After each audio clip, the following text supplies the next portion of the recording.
Authorities investigating the disappearance of 25-year-old Phuong Lee have executed search warrants on the home and office of a man police reportedly say was romantically linked to the missing woman. Tuck Nguyen granted CBS 13 an interview earlier this week. Tonight, he's refusing to go on camera, but did confirm police searched his business, this Postal Express, and his home. Nguyen says investigators seized his computers and questioned him. A former co-worker of Phuong Lee says he had nothing to do with her disappearance. Phuong's family does not believe Phuong's former boss is involved, describing him as a friend of the family. She's never been out overnight before. Phuong Lee says he called the Sassoon City Police Department, who responded to the Fairfield bookstore. They didn't immediately impound the car or take a missing persons report. They didn't even turn over the case to the Fairfield Police Department for nearly 48 hours. We feel that the system might have failed us in this case, or failed Phuong in this case, because just because of the time delay. We don't know what happened. We're going to take you live to rural Michigan, where a young mom of two little girls goes to the front mailbox in the yard, 7:30 a.m. in her PJs, and is kidnapped. But first, I want to take your calls on the missing nursing student. Straight out to Sonia in Louisiana. Hi, dear. Hi, Nancy. Hi, dear. What's your question? My question is, has the trunk of the car been checked for DNA or fibers or hairs or anything? And I'm a crime victim myself. I have so much focus on this man. I believe he has something to do with her disappearance. Well, Sonia, I mean, the reality is that your instinct is backed up by statistics in many, many cases. Investigators start their investigation with lovers, boyfriends, husbands, ex-husbands, live-ins, because statistically, they are most likely to commit a homicide on a woman. All right, here, this guy has not been named a suspect or a person of interest, so cops are starting there.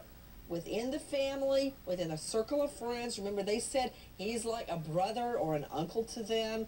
Then they're moving out. But as far as the car, Stacy Newman, hasn't it been taken and processed? Yeah, that car's been impounded, and they've thoroughly combed over it. So I'm sure, to the caller's question, they've gone through everything and searched for everything in that car. Let's unleash the lawyers. Joining us tonight, high-profile lawyer out of Seattle, Ann Bremner, and renowned defense attorney out of San Francisco, John Burris. Weigh in, Burris.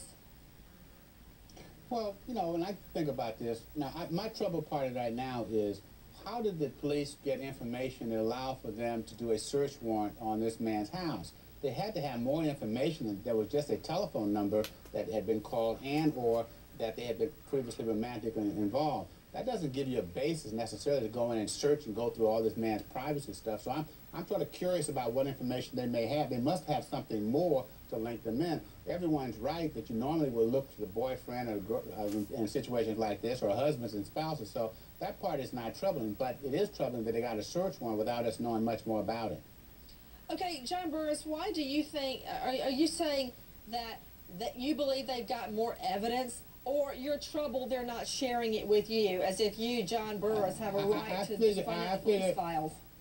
I think, no, it's not that I have a right to it, but I think that they must have more information, because I am troubled that they would get a search warrant without the information that we know right now, which then means that a judge would have had to review something more than a telephone call and or that they had been previously romantically involved in order to have a broad, wide, sweeping type of search warrant that apparently has been exercised. And that leads me to my next question. Ann Bremner out of Seattle. John Burris is dead on. He's absolutely correct. But here's my question. Why didn't the married boyfriend consent to the search? Why did they have to show up with a search warrant? Well, because the fact of the matter is this is all over the national news, especially through your very popular show, Nancy. And so why would he consent to a search? Because he should be very, very careful in anything he does. There is probable cause. Like, I'm here, Nancy. Well, I mean, if cops wanted to search my place, I'd let them search my place. For what? What are they going to find? You said you're a suspect, but, you know, you're innocent. You don't have anything to hide. But we all know, don't talk to the police. Don't consent to a search. Anyone that watches TV knows that, and anyone that's talked to a lawyer knows that. So the fact is, he's being smart about it. According to you, a criminal defense attorney, to Dr. Janet Taylor, psychiatrist, joining us out of New York.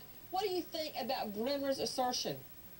Well, I mean, I think... I mean, if cops told you, this girl is missing, can we search your place? I bet you go, okay, fine, have at it, knock yourself out. Well, I mean, we also saw the guy on TV, so who goes and talks to a TV report about that? So clearly, he must think he's innocent, and you know, maybe that's part of his delusion or his cover-up. To Dr. Glenn Kalansky, board-certified physician, joining us out of New York, how can anybody beyond her, the missing girl, know that she's pregnant? Very simple. I mean, our friends may recognize, you know, some women get this pregnancy glow, or you can find an engorgement in her chest size, or simply check her credit cards and see if she actually bought a pregnancy test. Well put. With us, Dr. Glenn Kalansky. Everyone, we're switching gears. I want to tell you about a missing mom, a gorgeous young mom